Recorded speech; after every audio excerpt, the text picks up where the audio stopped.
Welcome. I'm Julio Malara, CEO and producer of the 21st Century Business Forum. I want to take a quick minute to thank you for joining us over the past 9 months on the Business Forum. Our mission since day one has been to provide conversations with some of the best business minds and thought leaders who share their ideas, insights, strategies, and inspiration. At a time when there's so much negative news, we want to offer solutions, possibilities, and encouragement to those in business. I also want to thank our inaugural host, best-selling author, and my good friend John Gordon, who is now passing the baton to our new host, Clay Young. John will be joining us in the first quarter of 2022, but as a guest, and I can't wait. Clay Young is an entrepreneurial, a radio show host, and appears as a commentator on television. He kicks off today's interview with one of the most admired CEOs in America, Todd Graves. So let's get started with this episode of the Business Forum.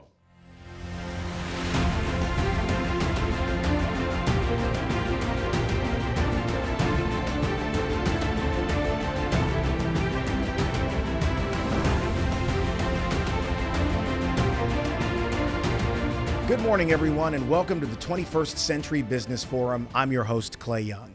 This morning, our guest is Todd Graves, award-winning founder and CEO of Raising Cane's, a fast casual concept that is on an incredible growth trajectory, unlike most concepts in the crowded restaurant space.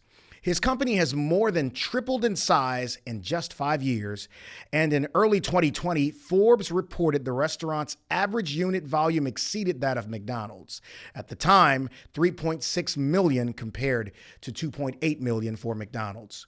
His expansion this year is focused on the East Coast, with his eye on $3 billion in annual sales. That's a lot of chicken fingers and warm, buttery Texas toast. Todd, it's so great to see you, my friend. How are you? I'm doing great. Look, Clay, you're looking as dashing as you always do and early in the morning. How do you do it? I don't know, man. I'm used to it. I've done it so many times I don't think about it. But let's talk about you. For people who haven't been around you, they don't know that you're always so optimistic. You're always so forward thinking. And you and I have had lots of conversations over the years, and you're always thinking about moving forward and staying above. But I want to start with the thing that people talk about the most about Raising Cane's. And of course, that's the sauce. You've never told me about the sauce. Is it under lock and key somewhere? Tell me about the Cane's sauce and the genesis behind that. Well, as the old saying goes, I could tell you, but then you know what happens. Yeah, right, then. right, So, right. it's funny. So, some people think, I have it in a safe that's in a vault in some, misty mountains off in the wilderness somewhere. And no, that's not true. We have the basic ingredients that our managers put together every day in the restaurant, right? Okay. We make it fresh and we make it several times a day, every day. So it's not like something I can send from a commissary somewhere and just send it to them. No one knows what it is. So I have the basic ingredients, but I do have spice packets and things like that are made to put in there. That is actually just me and the dog knows what exact that spice is, and that's what takes it over the top. I mean, it's amazing. It's one of those things, and that's about as much as you're going to get out of him as it relates to the sauce. So we can. Hey, Clay, I will tell you something fun real quick. Okay. So with labeling those packets, I do my special spice packets. I think what I'm going to start doing is adding ingredients to that really won't affect the flavor, but in trace elements. Maybe something like royal jelly, right? Himby root, little things like that. So if managers read it in the restaurant, then start a little more urban legend. I think that'd be a good idea. What do you think? Well, y'all heard it here first. He's just going to mess with us even more when it relates to that sauce. You've grown so much over the years, and Cane's has been such a great example of a business that's bootstraps up. Let's talk about some of your growth strategies and what you do with all of your locations in the various regions around the world. Yeah, growth is a part of what we do, right? And is a part of our vision, right? But what I try to express to people when they go is, look, hey, what's the tactics and strategies and everything around your growth? I really have to go back to our number one strategy for growth is staying true to who we are, right? Mm-hmm. And how we started, right? And so that means, staying true to our one love, and that's quality chicken finger meals, never losing that focus. I mean, look, that's our concept, is doing one thing and doing it better than anybody else. And so with us doing that chicken finger focus, that chicken finger quality meal, we can serve it with fast food speed and convenience. If we added items to our menu, then we'd slow down that speed. Thus, we wouldn't be doing what our concept is. And so people constantly have been like, if you just added this kind of sauce, you do better. If you just added dessert, if you just added salads, if you just added breakfast, if you just added all these things, then you would be doing even better. Well, we stay true to who we are. It's the same menu that we've had for almost 25 years now. And so that's important. And that's why we've been able to grow. Secondarily, we've stayed true to our core values, our non-negotiables, our mission, and our vision, right? And so part of that vision that guides us is that someday we'll grow Raising Cane's all over the world and be known as the brand for quality chicken finger meals, great crew, cool culture, and active community involvement, right? This has always guided me. And so you think about it, it's like, it's just as much of a cultural statement as it is, a vision statement, a growth statement. Like wanting to be known for quality chicken finger meals is one thing, but great crew, cool culture, and active community involvement, those are values. Those are cultural things. And so, but we're a growth company, right? All over the world part. So with that takes a lot of intense planning, which we do. We do it on an annual basis. We go in, we do our annual growth plans, and we tie that with the short term, 12 months out, but then also our long-term plan, which we're planning out the next 10 years. Now it's organic, it's constantly changing, but we're doing that. But with that planning, we look at several things. Number one being manpower, and then how we're building bench strength to grow our business, right? So if you might say, hey, we need 180 managers in the next, 6 months. Well, we go for 300 plus because we're going to end up with the best when we go after that 300. It's also looking at the systems and processes we're going to need to go to the future. Site selection, supply chain, all those different components. It takes intense strategic planning. And like I said, mainly being manpower, being the most important that we can do just to be prepared for that growth, right? One of the ways I grew, which is really paying off for now, us being the fastest growing restaurant concept in the United States of America right now, right. For a large company. I've been the fastest growing restaurant concept in the US basically since I started growing back in the late 1990s for each category, small, and then, each category, 200 to 500 million were the fastest growing, 500 to a billion were the fastest, now over 2 billion were the fastest. What I did was, instead of growing contiguous, throughout Louisiana, Texas, and then hitting Oklahoma and growing out like this, which a lot of concepts do for brand recognition, and it's not a bad strategy. I grew in different parts of the country in all different regions, right? And I established those different seeded markets early on. Now, I got my butt kicked in a lot of them. People didn't know who we were. I lost money, had to regain and build my customer base. But for rapid growth at this time in our business, it's really paid off because we're not just growing contiguously in some areas. We have opportunities to get site selection in all parts of the country right now. There's so much to unpack with what you said. I want to go back to what your thoughts on remaining true to who you are.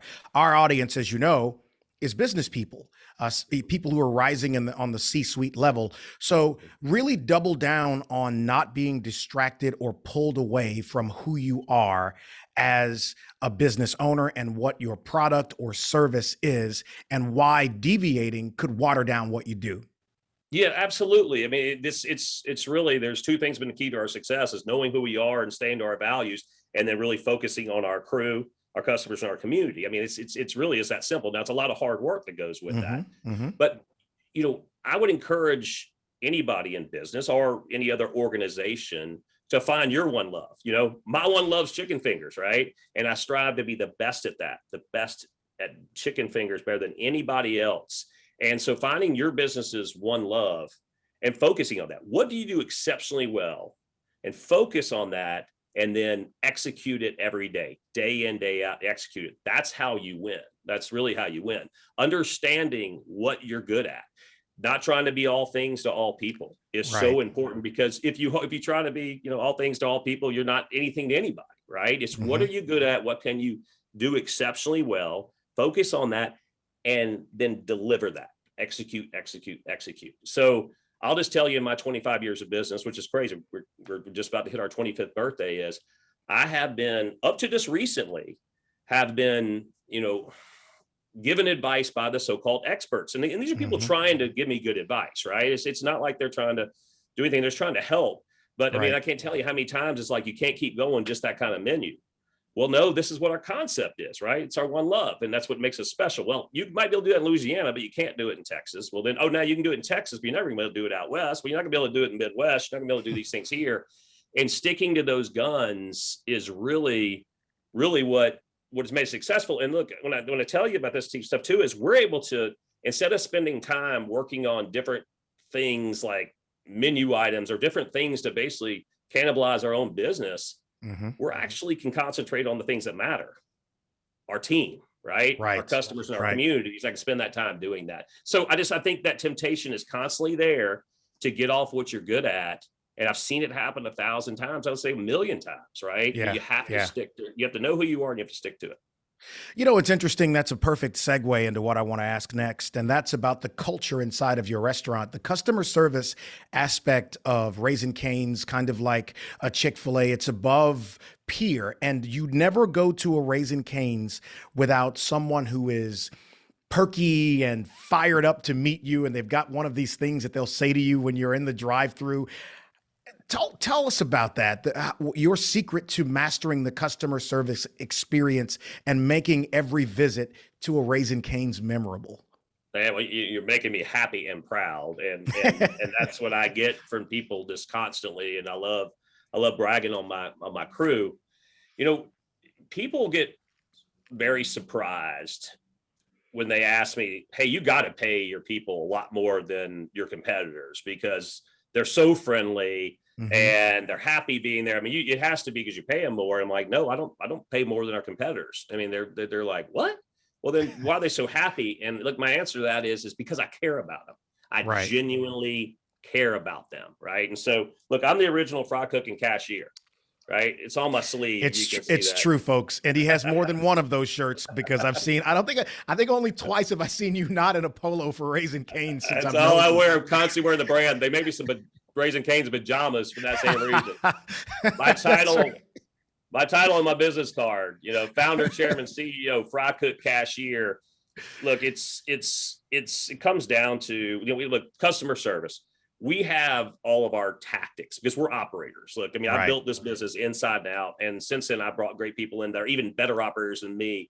And it's what we do. We like working drive-thrus. We like frying chicken. We like doing this. So tactfully, we literally come up with better ways to service our customers quicker, faster, friendlier, fresher food. We're always working on improving our model, but it really comes down to it. It's not that.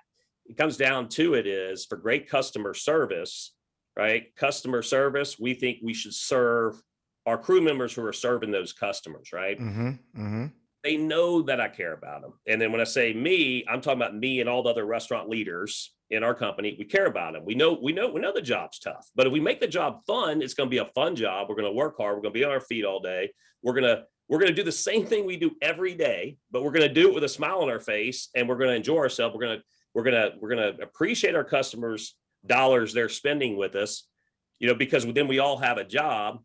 But it's appreciation. And so look, as far as the customer service model, I'd say this, once everybody can come up with their tactics to do customer service. I have my checklist, 15 levels of service, et cetera, et cetera. The main thing you do with customer service is serving those crew members who are serving your customers is let them know they're appreciated. I mean, look, communicate that with them constantly. And this is a great day and age with social media and crew apps. You can have employee apps, things like that, constant communication by saying, look, I appreciate you. It's just literally like that.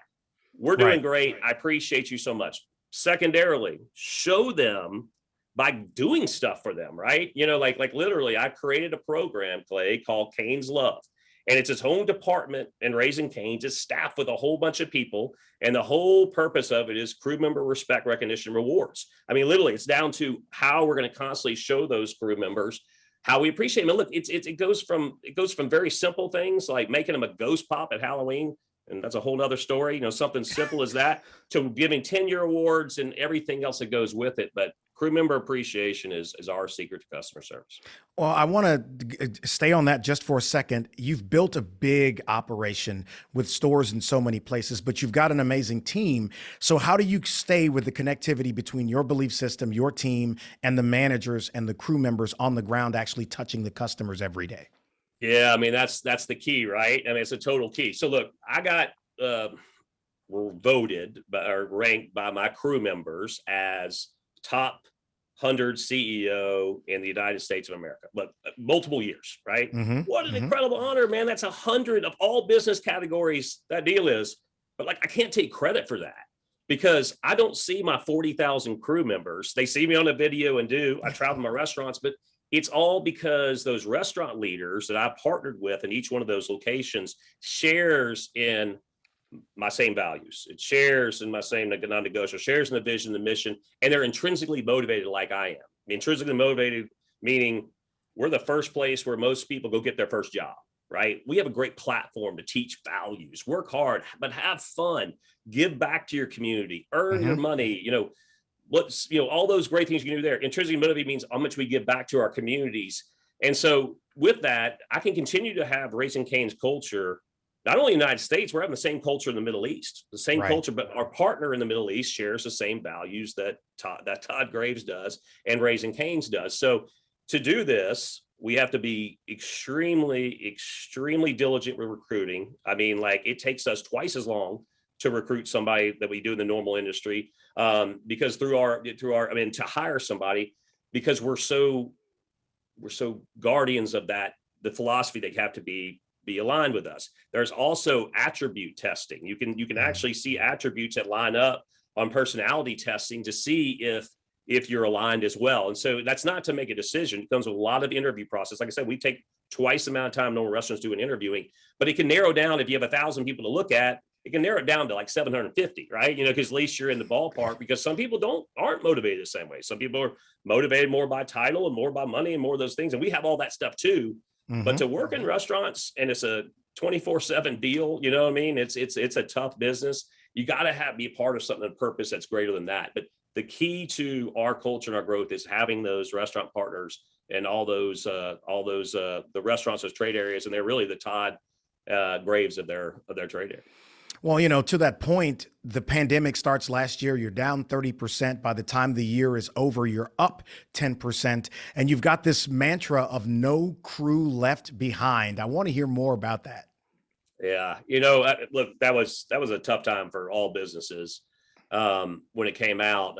What a scary feeling when all of a sudden your sales go down by 30%, right? Right. That's what happened to Raising Cane's. And so basically all our dining rooms were closed, about 30% of our business. And when you're a levered company and you're in an industry that the margins are very low off large volumes, you're draining cash pretty quickly. But luckily for us, our business turned out really quickly because we have the drive-through format, right? And so, but going into that, but before we knew that's where we were going to be, we had to talk to our crew. We're like, hey, look, we need everybody working together and getting through this because we don't want anybody to lose their job. And it was talking that way. And I'm like, we need something to rally behind. And it wasn't me that came up with it. Somebody said, how about no crew left behind? It's just all these people going around. We're like, that's it. That's the one. Right. And then if we can all work together and be behind something like that and something's that important, then, you're all part of something greater than yourself, right? I mean, it's like during an exhausting period, you want something when you're not going on sleep. You want to say, hey, this is something bigger than me and bigger than our company. And so, look, it was really great, man. I mean, like in the beginning, we had a lot of our crew members took down some hours that everybody could have some hours. It was really an amazing thing seeing, and they're hearing me and our other leadership saying, thank you for doing this. But then we were able to give, because we came back with the drive-through, we were able to give $5 million bonus pretty quickly where people were not even made whole. They actually made more money. And it was just a beautiful thing. It's so interesting. You've had so many experiences. What about your years in the business, more than 20 years, helped you prepare the most for a year as unprecedented and as unpredictable as 2020? Clay, I have to say, Hurricane Katrina just really prepared me for, for then planning for the worst, and hoping for the best. Man, we had Hurricane Katrina, which, you went through like I did. Yeah. Yeah. It was just one of those times. And Raising Cane's at a point where we had 28 restaurants when Katrina hit. 21 of the 28 went down. And this is interesting. So I think this is worth talking about because it shows how way back then in our culture it's the exact same way. Back then, I really levered the business as a young man and feeling he was 10 foot tall and bulletproof. I over levered the business. So when our 21 and 28 restaurants went down and we were levered and there was no sales coming in those restaurants, I literally thought we were going to close down. I gathered our group and said, hey, we got to do all we can because we're going to try, but I over levered us and I'm sorry, but we got to get our restaurants open. And one, to save the business. Two, people need their jobs to come back to. And three, we got to do things well in our community. We got to make things grow great for the community members coming back. Clay, we rallied around that, just like the No Crew Left Behind. We were the first restaurant open in Harvey. I mean, this is for like 3 months. First in Kenner and first in all the North Shore. We opened like 10 restaurants at first of any of them. Then we got mucho sales back because we're the only restaurants open and we were able to survive that. But that taught me about rallying people behind a cause that's greater than ourselves. And also too, it taught me never lever the business like I did before. And I never have since then. Your company's culture is said to have been rooted in appreciation. And I know that you're one of these guys who, as I said in the beginning, you're so optimistic. The first location was near the LSU campus. And here's a quote: appreciation for the crew. You have said, because my crew is helping me achieve my dream. So many companies are on the hunt for the quote unquote secret to company culture, looking for those 5 tips or revelatory, things. But I do want to ask, secret is such a broad word, but you're the founder. Raising Cane's was one of only 4 companies in the hospitality industry ranked among Glassdoor's 2021 100 best places to work in the U.S. And as I said earlier, the kids are always happy. How did your philosophy come to be? And how are you maintaining it, man, after almost 25 years? Oh, man, the best thing that could ever happen to me is, this is it. And this is what changed my life. Look, I had a dream to open a restaurant and I thought I could go in and do that because I worked in restaurants. I knew what to do. I knew I could work hard and do the deal. And I thought you would just write a business plan and you get a good grade on that. Then you go to the banks, you get your money and you open your restaurant. And the best thing that happened to me was, no, that's not how it happens. You get the worst grade in the business planning class because your concept was not on trend to what was happening in the industry then, right? And then an entrepreneur, that's just fuel, it's pushing gasoline on a fire. Well, guess what? I'll show you. Getting turned down by the banks. It's the same kind of fuel to keep going. And then you have to know if you're really committed and if you really have a dream and a passion, you're going to make it happen. So, and I did. And so I went out and worked in refineries in Los Angeles as a Boilermaker. And I went to Hawaii. I went to Denver working night shifts, and Boilermaker works really, really tough, and you can make a lot of money in a short period of time. And, then I went and commercial fished in Alaska. Right. And I mean, during the peak of the season, we worked 20-hour days, catching salmon, just incredible. And then people were like, they were dying on other boats and all this crazy stuff was going on, but I was on my chicken finger dream, right? I mean, I really wanted it. And then be able to come back to Baton Rouge and reconstruct that first location, North Gates at LSU, and then not having hardly any money, left over after you went and got, a bunch of used equipment and you put this place together. And then you open your doors and you have no extra money. And this crew that you hired from college, came in, they wanted some part-time work. They're working 60-hour weeks. I'm not kidding you, because I didn't hire enough people because I really didn't know what I was doing. And they're working to do my dream is. And then at the end of that first month, we make $30. You make $30. And I can tell you, I was so thrilled about that $30 because it meant I could pay my crew. I could pay my rent. I could pay my vendors. I could pay everybody. And when something's that tough, it never leaves you. You build appreciation and you build appreciation for that team. You build appreciation, that's helping you achieve your dream. You're building appreciation for the customers are coming out and spending their money at your place. Then you appreciate the community because the community as a whole, and this was around that LSU Northgates area, they were coming in and like the church groups and then the band and, all these different groups, they had a little money to maybe go to lunch or to dinner. They come to Cane's because they knew I was working so hard. So once you have that, it never leaves you. So every restaurant matters in Cane's. And so I don't take any of them for granted because I still have that feeling in the back of my gut, like, will it still happen? Will I still achieve my dream? So I'm just very grateful that that's the way I had to start the business. You know, you've been honored many times over, including as a most admired CEO. Uh, when you think about that, people talking about how much they admire you, what qualities or actions do you think create that scenario where people look at you and say, I want to be that guy? Well, I can't speak for every business in the world, but I mean, we're pretty much have the same core qualities, right? As we grow, we have our crew, and you might call them team members, associates, whatever. I recommend you don't ever call anybody an employee. I don't think that's a good term. I love team member. Team member's awesome, right? Yeah, and so we started off a crew because I was thinking of like crew with a K, but it's stayed the C. Anyway, I get off topic here. But so for me, is what I think it just boils down to is, and it's real simple, is that my crew know I genuinely care about them, right? I genuinely care about them. And I show them that through, I talked about the communication. You have to communicate. You can't just feel it. They have to see it.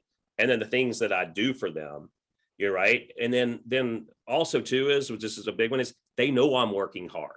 They can see it, they can tell.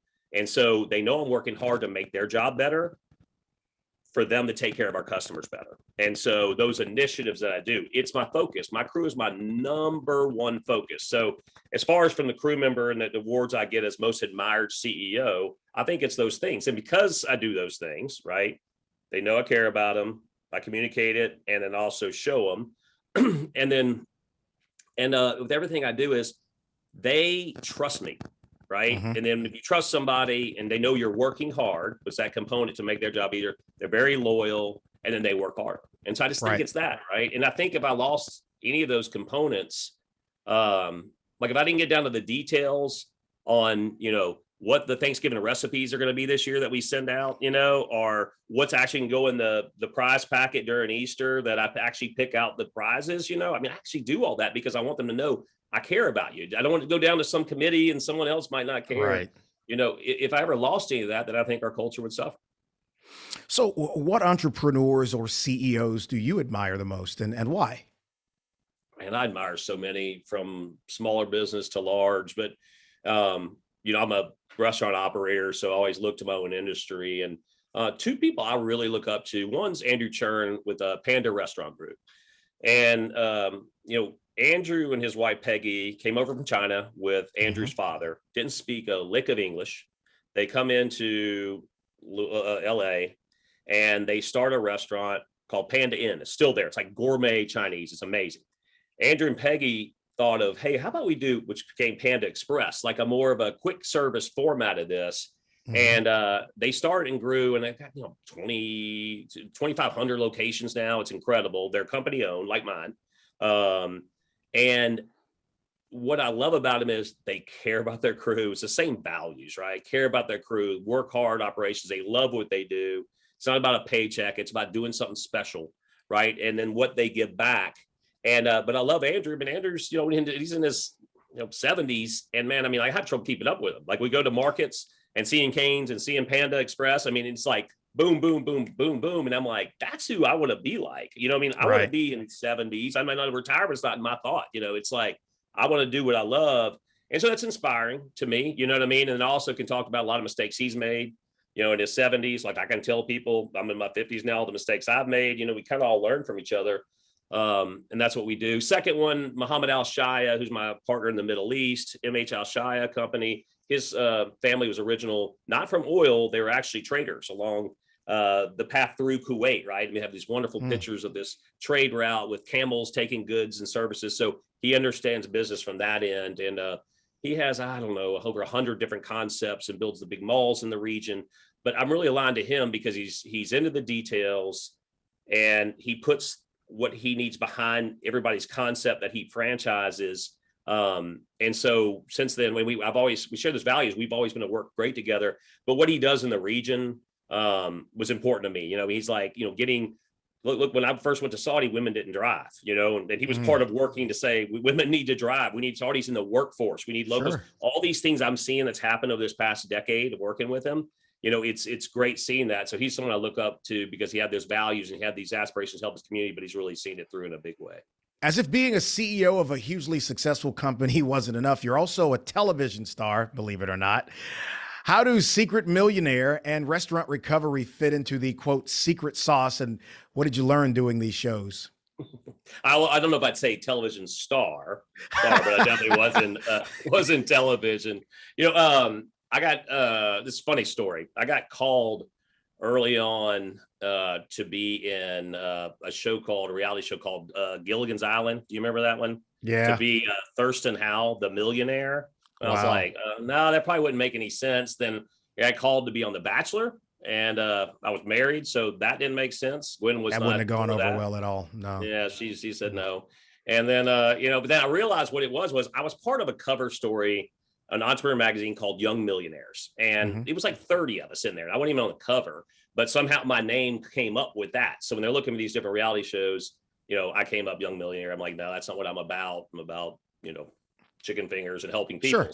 Sure. Anyway, one show called Secret Millionaire, and they told us what it was about. And they said it was about, you're going to be able to highlight helping people that are helping their community, and they want to know who you are, and you can go in and you can help their charities later. And they said, we'll let you do in the area that was ravaged by Hurricane Katrina. And that's why I agreed to do it, because it was telling their stories.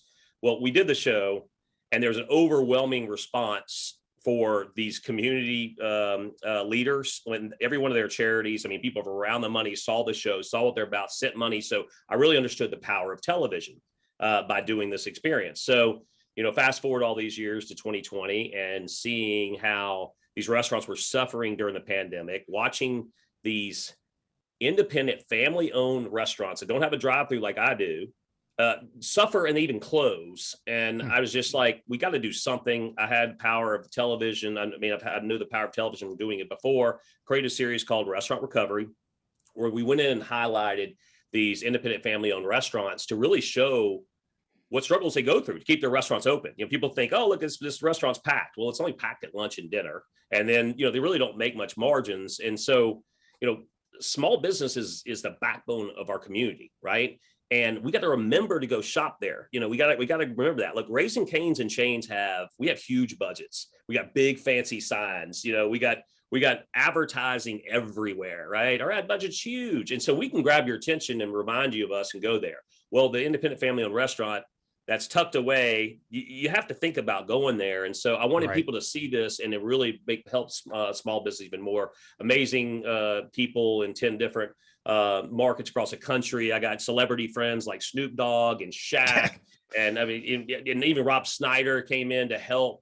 All these celebs, Peyton Manning, in New Orleans. This is really great because they all appreciate and want to help out small business too. So anyway, it's on Discovery Plus. You can stream it, Restaurant Recovery. And let's always remember, support small business.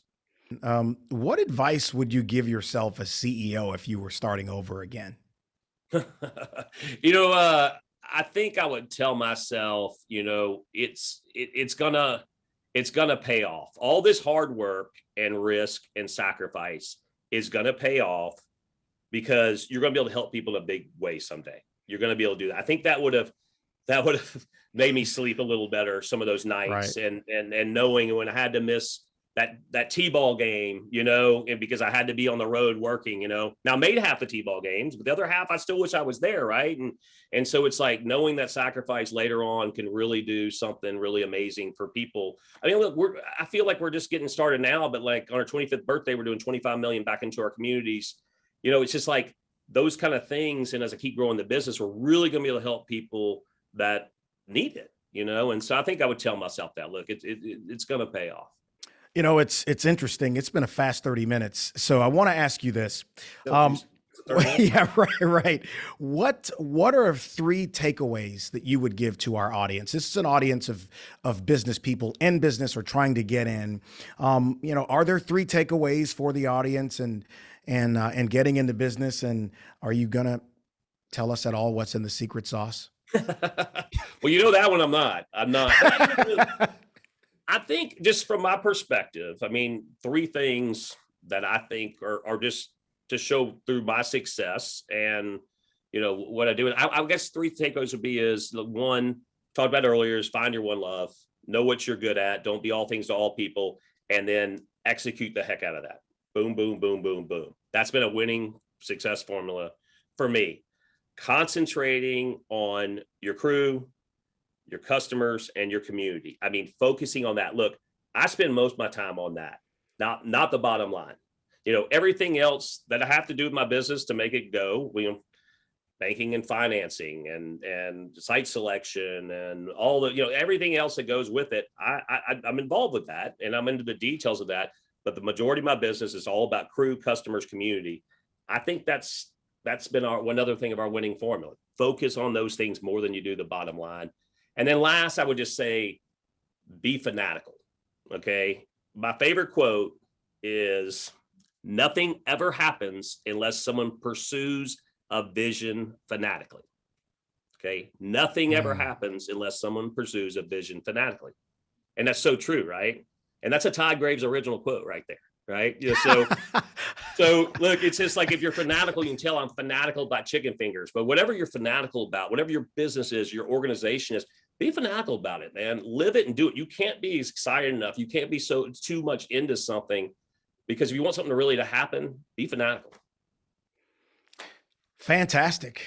Just fantastic. So much information. I think it's a treasure trove of information for people in business and hearing your story. But this is not a person that I'm just meeting. This is a person I've known for a while, and it's really, really good. Todd, thank you so much for the time, my friend.